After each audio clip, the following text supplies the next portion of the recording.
स्वागत है आपका सतलोक आश्रम धनाना धाम में।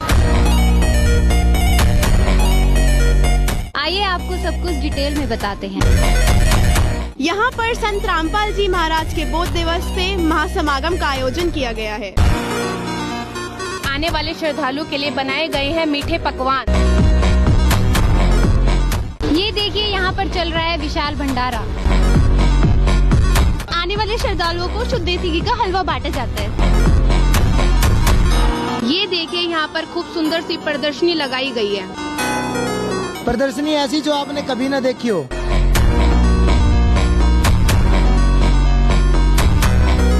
सनातन के गूढ़ रहस्यों को यहाँ प्रमाण के साथ समझाया जाता है।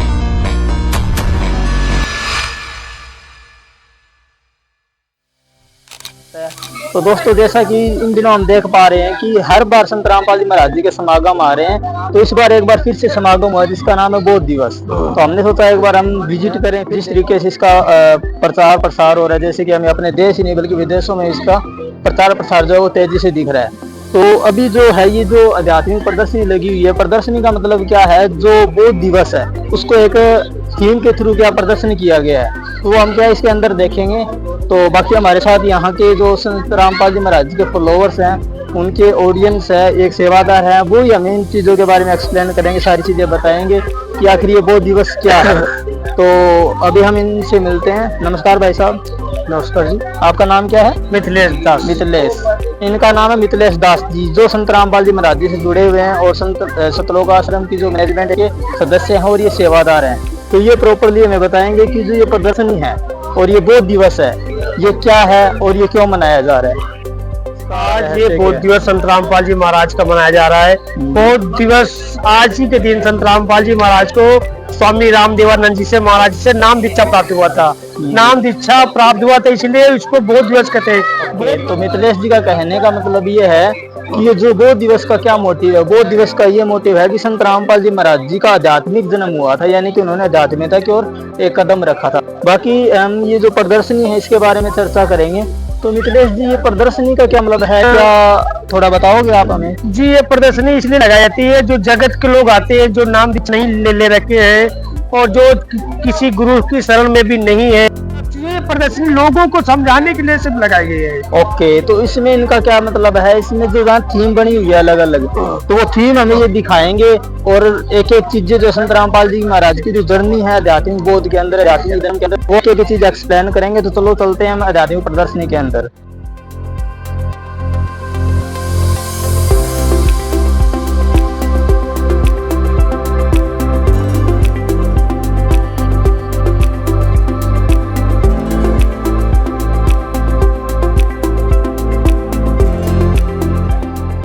तो दोस्तों, हम ये जो प्रदर्शनी की बात चल रही थी, आखिर प्रदर्शनी में आ चुके हैं और थोड़ा सा आपको मैं यहाँ कैमरामैन को बोलूँगा कि यहाँ का व्यू दिखाएं और फिर जो भी चीज़ें हैं वो भी आप। और मिथिलेश दास जी अपने साथ में हैं, सारी चीज़ें बताएंगे कि संत रामपाल जी महाराज जी का जो आध्यात्मिक के अंदर कैसे हुई थी, तो वो सारी चीज़ें बताएंगे एक मॉडल के थ्रू। जो आप देख पा रहे हैं एक एक मॉडल बना हुआ है।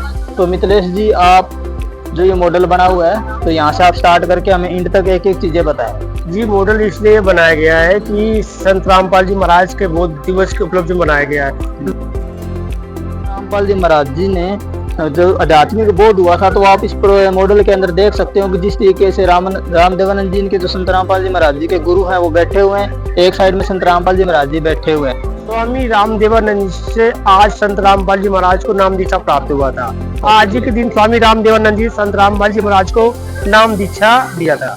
उसके उपलक्ष्य में प्रदर्शनी लगाई गई है लोगों को समझाने के लिए। तो मिथिलेश जी का मतलब क्या है कि जो यहाँ पे संत रामपाल जी महाराज जी को नाम देने का जो उपदेश है वो मिल चुका था, जैसे कि हम इस मॉडल में देख पा रहे हैं, ठीक है ना, जैसे कि मिथिलेश जी ने बताया है। 1994 को संत रामपाल जी महाराज जी को नाम दीक्षा देने का आदेश स्वामी रामदेवानंद जी ने दिया। बिल्कुल, कि 1994 को स्वामी रामदेवानंद जी कहा कि आज के बाद आप नाम दीक्षा दोगे। ओके। और गुरु जो हमारी प्राणी है, हमारी प्राणी गुरु प्राणी चली है, कबीर जी से चली हुई। कबीर जी ने ही गरीबदास जी को मिले हुए हैं। ओके दोस्तों, तो जैसा कि मिथिलेश जी का मतलब ये है ये गुरु प्रणाली है, क्योंकि आपको पता है कहीं ना कहीं जो है हमारे शास्त्रों में भी लिखा है कि कहीं ना कहीं आध्यात्मिकता के अंदर गुरु की एक अहम भूमिका होती है, तो गुरु के बिना मोक्ष नहीं है।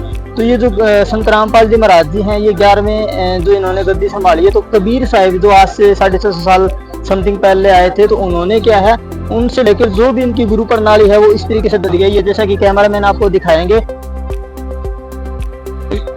ये चित्र आपको देख रहे हो, इसमें संत रामपाल जी महाराज को जब नाम दीक्षा देने का आदेश 1994 में हो गया, तो 1995 में संत रामपाल जी महाराज ने ये निर्णय किया कि भाई अब मैं सरकारी नौकरी नहीं करूंगा, मैं पूर्ण परमात्मा की नौकरी करूंगा। और उन्होंने इस्तीफा अपने जूनियर इंजीनियर पोस्ट से, जूनियर इंजीनियर पोस्ट ये हमारे जल विभाग में थी हमारे गुरु जी की, तो 5 वर्ष लगे उनको उनका इस्तीफा स्वीकार करने में।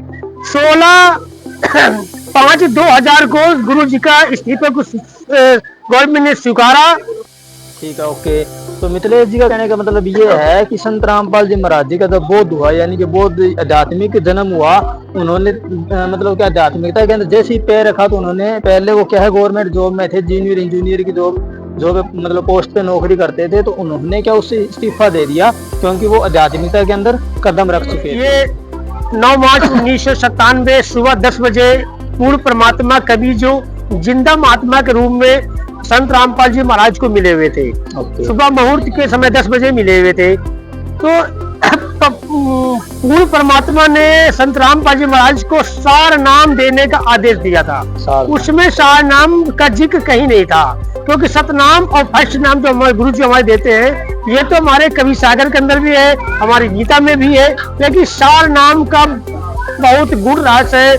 सार नाम को परमात्मा ने छिपा कर रखा था, ये पिछली पीढ़ी तक का छिपाया था। तो पूर्ण परमात्मा जिंदा महात्मा के रूप में संत रामपाल जी को मिले और सार नाम देने का आदेश दिया था कि ये सार नाम को अब लोगों के भक्तों को देने की टाइम आ गया है, इसको दो।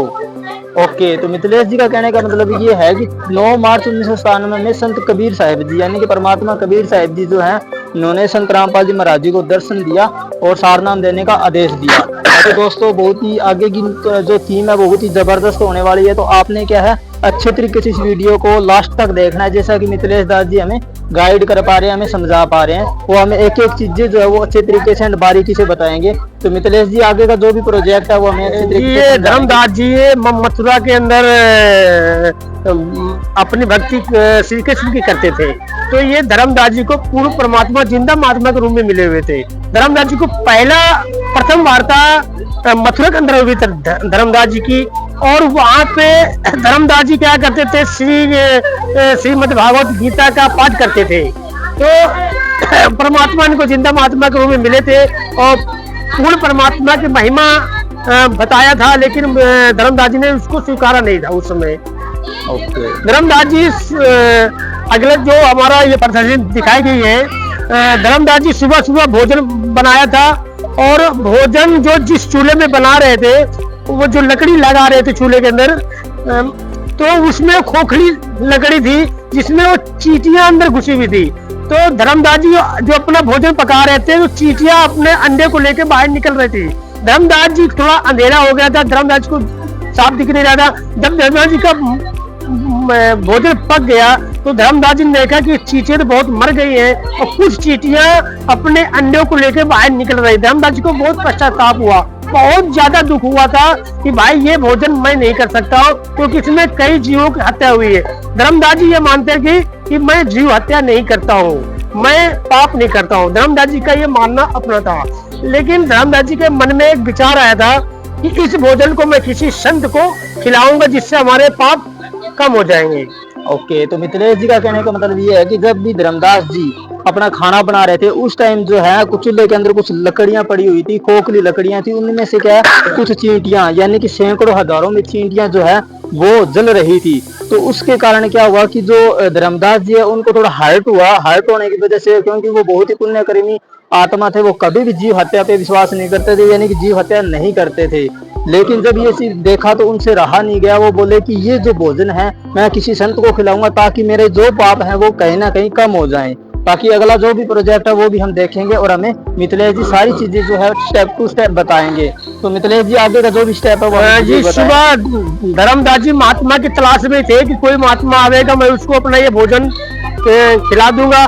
तो परमात्मा ने महात्मा का रूप बनाया था, पूर्ण परमात्मा ने, कबीर जी ने महात्मा का रूप बना के बैठ गए थे। धर्मदास जी उनके पास गए भोजन को लेके, बोले महात्मा जी इस भोजन को स्वीकार कर लीजिए।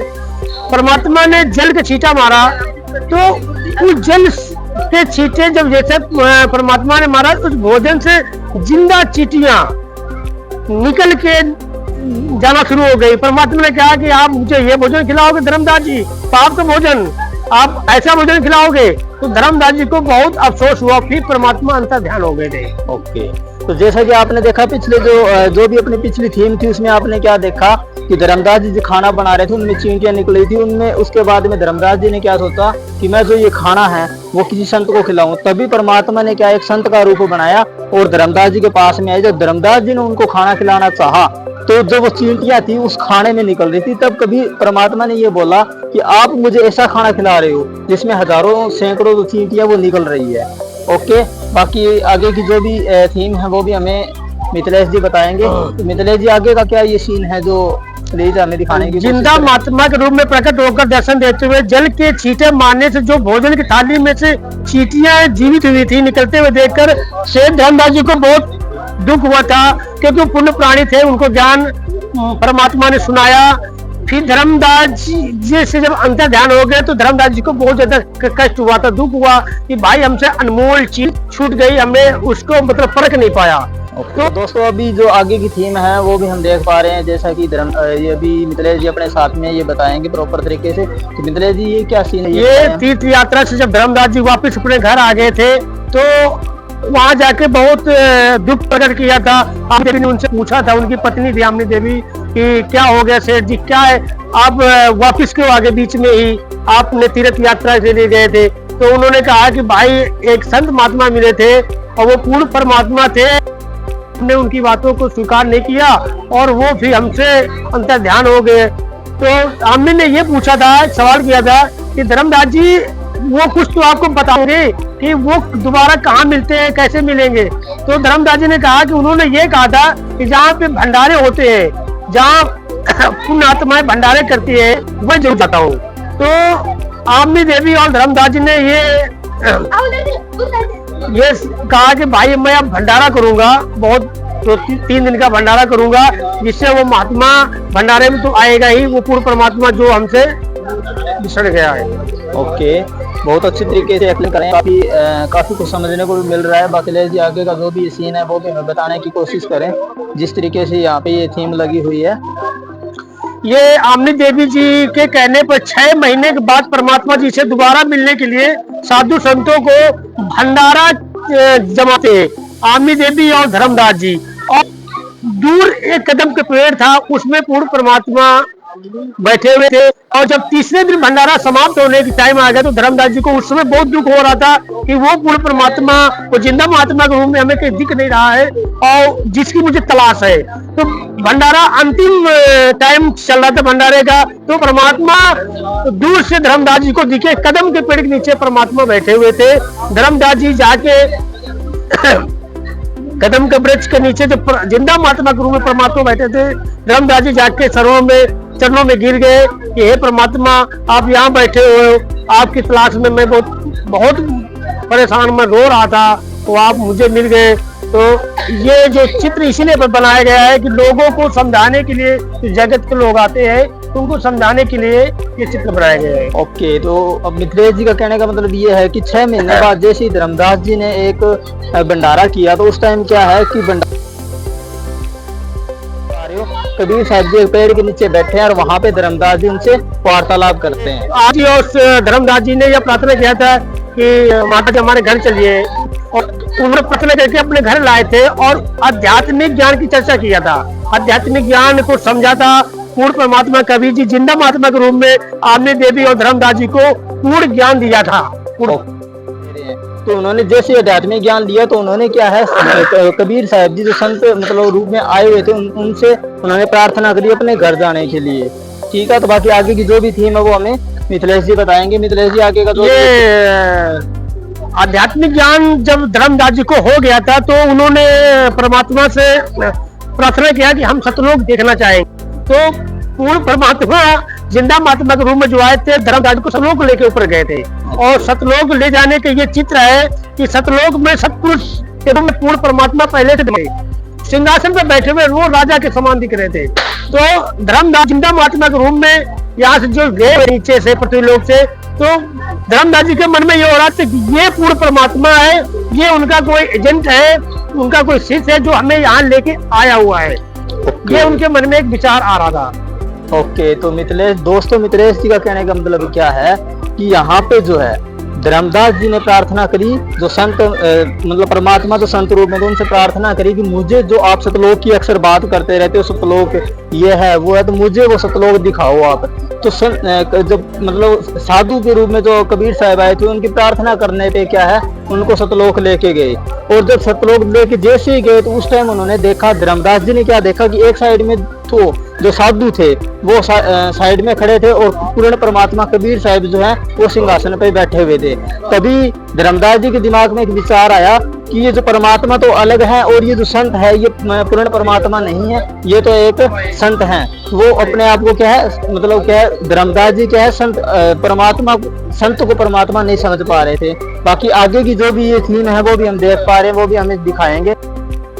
ये जिंदा महात्मा के रूप में जब परमात्मा जो लगे धर्मदास जी के साथ में महात्मा के रूप में, वो सिंहासन पे बैठ गए और जो सतपुरुष ऊपर सिंहासन पे बैठे हुए थे ना, वो उठ के जिंदा महात्मा के वाले स्वरूप पे चमर करने लगे। धर्मदास जी को बहुत आश्चर्य हुआ कि ये कौन सा ये क्या कहानी है, ये कौन पूर्ण परमात्मा इसमें है, ये पूर्ण परमात्मा है, ये पूर्ण परमात्मा है। उनके धर्मदास जी के मन में एक शंका हो रही थी। तो ये इसी विषय में चित्र बनाया गया है कि जिंदा महात्मा के रूप में पूर्ण परमात्मा वाला रूप बैठा हुआ है और जो सतपुरुष वाला रूप था वो ऊपर से चमर कर रहा है। ओके, तो मिथिलेश जी का कहने का मतलब क्या है कि जो हमने पिछले देखा था कि धर्मदास जी के दिमाग में एक ही सवाल आ रहा कि ये संत है वो अलग है और ये जो पूर्ण परमात्मा है वो अलग है। लेकिन यहाँ पे क्या हुआ, यहाँ पे जो संत है वो तो क्या सिंहासन पे बैठ गए और पूर्ण परमात्मा जो है वो संत के ऊपर चवर सेवा करने लगे। तो इससे हम समझ सकते हैं कि पूर्ण परमात्मा और संत एक ही रूप थे। जो चीजें जो भी डाउट थे धर्मदास जी के वो सारे यहाँ पे क्लियर हो गए। बाकी आगे की जो भी सीन है जो भी थीम है वो हम देखेंगे और मिथिलेश जी हमें बताएंगे। कुछ ही देर बाद जो जिंदा महात्मा वाला स्वरूप था तो सिंहासन में बैठा हुआ था, जो चमर कर रहा था पूर्ण परमात्मा वाला स्वरूप, वो जिंदा महात्मा के रूप में समा गया। ओके, ये चीज धर्मदास जी ने जब देखा तब समझा कि ये सतपुरुष पूर्ण परमात्मा और ये जिंदा महात्मा के जो रूप है ये एक ही है। ओके, ये एक ही दोनों है।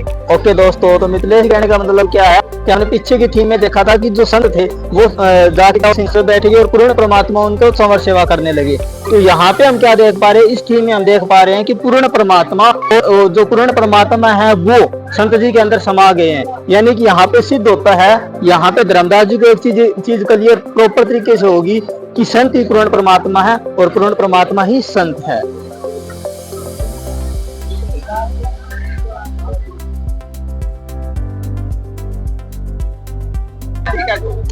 पूर्ण परमात्मा जो सतलोक में देखा था धर्मदास जी ने पूर्ण परमात्मा को और जिंदा महात्मा के वाले रूप को भी देखा था, वही रूप काशी के अंदर जुलाहे का काम करते हुए परमात्मा अपनी काशी नगरी में कपड़ा बुनते हुए दिखाई दिए। तो ये चीज जब धर्मदास जी ने देखा कि ये तो वही पूर्ण परमात्मा है, काशी के अंदर कपड़ा बुन रहा है, तो ये मैंने सतलोक में उसी पूर्ण परमात्मा को देखा था। तो उनके अंदर एक बहुत मन में भाव विभोर हुआ, ये पूर्ण परमात्मा हमारे लिए इतना संघर्ष कर रहा है। ओके, साधारण रूप में। बिल्कुल, तो दोस्तों जैसा कि मिथिलेश जी ने हमें बताया कि जैसे पूर्ण परमात्मा सतलोक गए थे, धर्मदास जी संत जी लेके गए थे, यानी कि जो परमात्मा जो संत रूप में आए थे उनको सतलोक लेके गए धर्मदास जी को। तो यही जो रूप है सेम यूपी के अंदर काशी के अंदर क्या है, जो कबीर साहब को जैसा कि आप देख पा रहे हो एक झोंपड़ी के अंदर क्या है एक निर्वाह करते थे, यानी कि एक नॉर्मल जिंदगी जीते थे और सूत काटने का काम करते थे। तो धर्मदास जी ने सेम वही रूप जो सतलोक में देखा था वही उन्होंने क्या है काशी के अंदर उन्होंने कबीर परमात्मा को क्या है सूत काटते हुए देखा। तब वो बहुत ही विचलित हुए, यानी कि बहुत ही हैरान हुए, दंग रह गए कि यार ये वो पूर्ण परमात्मा यहाँ पे सूत काट रहे हैं। ये धर्मदास जी ने काफी प्रार्थना किया था कबीर जी से कि हमें इस आध्यात्मिक ज्ञान को लिखवा दीजिए, इस ग्रंथ को लिखवा दीजिए, परमात्मा अपनी वाणियों को लिखवा दीजिए। तो कबीर जी ने इन वाणियों को बोला था, धर्मदास जी ने इसको लिपिबद्ध किया था। तो जैसे कि आप देख पा रहे हो यहाँ पे ये धर्मदास जी बैठे हुए हैं और उस साइड में कबीर साहब बैठे हुए हैं। तो क्या है, धर्मदास जी ने प्रार्थना कबीर साहब जी से यानी कि पूर्ण परमात्मा से प्रार्थना की कि प्लीज जो ये ज्ञान है, ये जो ज्ञान है जो आपने ज्ञान दिया है, मुझे लिपिबद्ध करवा दो। लिपिबद्ध का मतलब क्या है कि मुझे लिखवा दो, ताकि ये जो दान है वो पूरे विश्व में फैल जाए। तो इस साइड में क्या है, धर्मदास जी तो लिपिबद्ध कर रहे हैं और पूर्ण परमात्मा जो भी ज्ञान है वो यहाँ पे लिख रहे हैं, जिसका नाम है कबीर सागर, जिसको हम वेद भी कहते हैं दोस्तों। ये दो चित्र आपको दिखाया गया, ये काशी मगहर के अंदर है। मगहर के अंदर आज भी विद्यमान है हिंदुओं की मंदिर और मुसलमानों का मजार आज भी विद्यमान है, क्योंकि इस जगह ही पूर्ण परमात्मा कबीर जी सतलोक सशरीर गए हुए थे।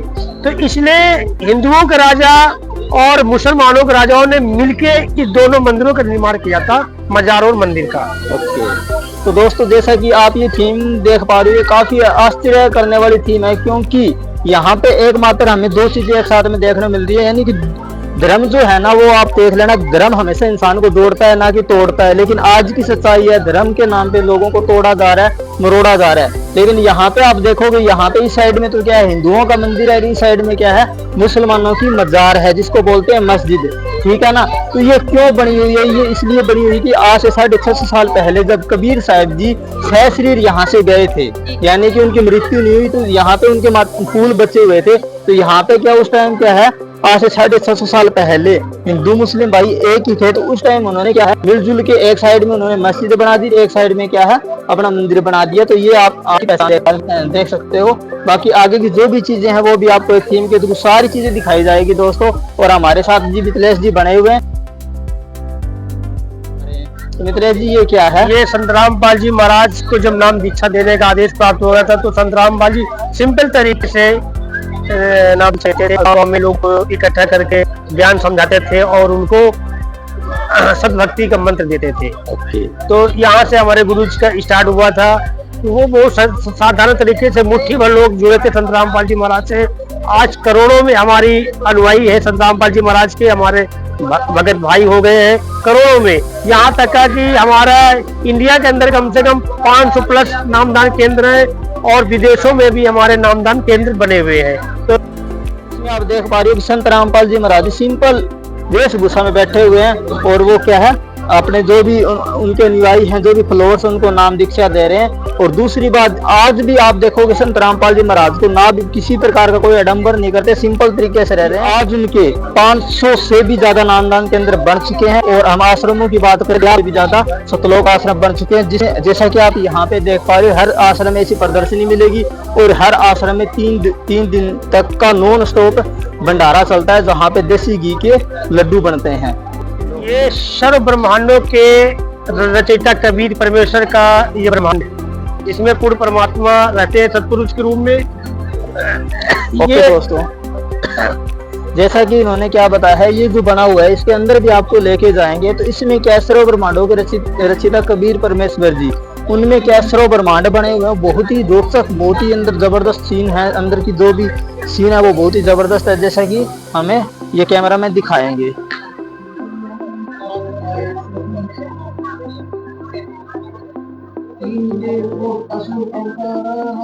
ये है सर्व ब्रह्मांडों के रचयिता पूर्ण परमात्मा कबीर जी का ये ब्रह्मांड, जो हमारे वेदों में भी उल्लेख है कि राजा के समान पूर्ण परमात्मा विराजमान है। ये पूर्ण परमात्मा कबीर जी बैठे हुए हैं।